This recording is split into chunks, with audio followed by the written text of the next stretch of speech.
حضرت صالح علیہ السلام اور اونٹنی کا واقعہ۔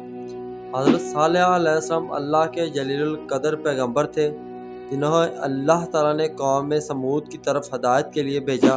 یہ قوم عاد کے بعد آباد ہوئی اور عرب کے شمال مغربی علاقے مدائن صلاح میں رہتی تھی جو آج سعودی عرب میں واقع ہے۔ اونٹنی کا معجزہ۔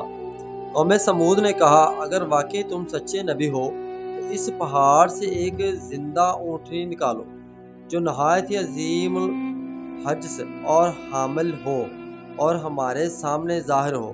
حضرت صالح علیہ السلام نے اللہ تعالیٰ سے دعا کی اور اللہ تعالیٰ نے ان کی دعا قبول فرمائی۔ ایک دن واقعی ہی پہاڑ شاق ہوا اور اس میں سے ایک عجیب الخلق نہایت ہی خوبصورت اور بڑی اونٹنی باہر نکلی۔ یہ ایک زندہ معجزہ تھا اور اللہ تعالیٰ کی قدرت کا ثبوت تھا۔ حضرت صالح علیہ السلام نے اپنی قوم کو خبردار کیا، یہ اللہ کی نشانی ہے، اسے کچھ نہ کہنا، اور اس کے لیے پانی پینے کا ایک دن مقرر ہے اور دوسرے دن تمہارے جانور پانی پئیں گے۔ اونٹنی اپنے مخصوص دن پر پانی پیتی اور باقی دن قوم کے جانور۔ اللہ تعالیٰ نے حکم دیا کہ قوم اس اونٹنی کو آزاد چھوڑ دے تاکہ وہ زمین میں چر سکے۔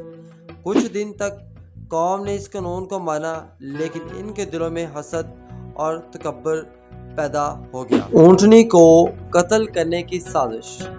قوم سمود کے سردار کو یہ اونٹنی ایک بوجھ محسوس ہونے لگی۔ انہوں نے کہا، اگر ہم نے صالح کی بات مان لی تو ہم اپنے معبودوں کو چھوڑنا پڑے گا اور ہماری سرداری بھی خطرے میں پڑ جائے گی۔ چنانچہ انہوں نے اونٹنی کو قتل کرنے کی سازش کی۔ نشیرہ افراد نے مل کر اونٹنی پر حملہ کیا اور اسے بے دردی سے مار ڈالا۔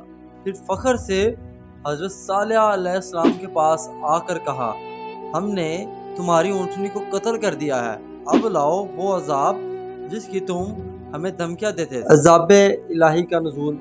حضرت صالح علیہ السلام کو اس جرم پر شدید افسوس ہوا اور انہوں نے فرمایا، اب تم 3 دن اپنے گھروں میں مزے کر لو، اس کے بعد تم پر اللہ کا عذاب نازل ہوگا۔ قوم نے ان کی بات کو مذاق سمجھا، مگر ٹھیک 3 دن بعد ایک خوفناک چیخیں اور زلزلوں نے قوم سمود کو ہلاک رکھ دیا۔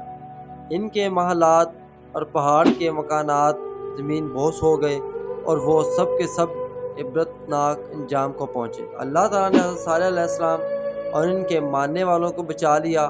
حضرت صالح نے ان تباہ شدہ لوگوں کو طرف دیکھا اور فرمایا، اے میری قوم، میں نے اللہ کا پیغام پہنچا دیا تھا اور تمہیں نصیحت کی تھی، مگر تم نصیحت کرنے والوں کو پسند نہیں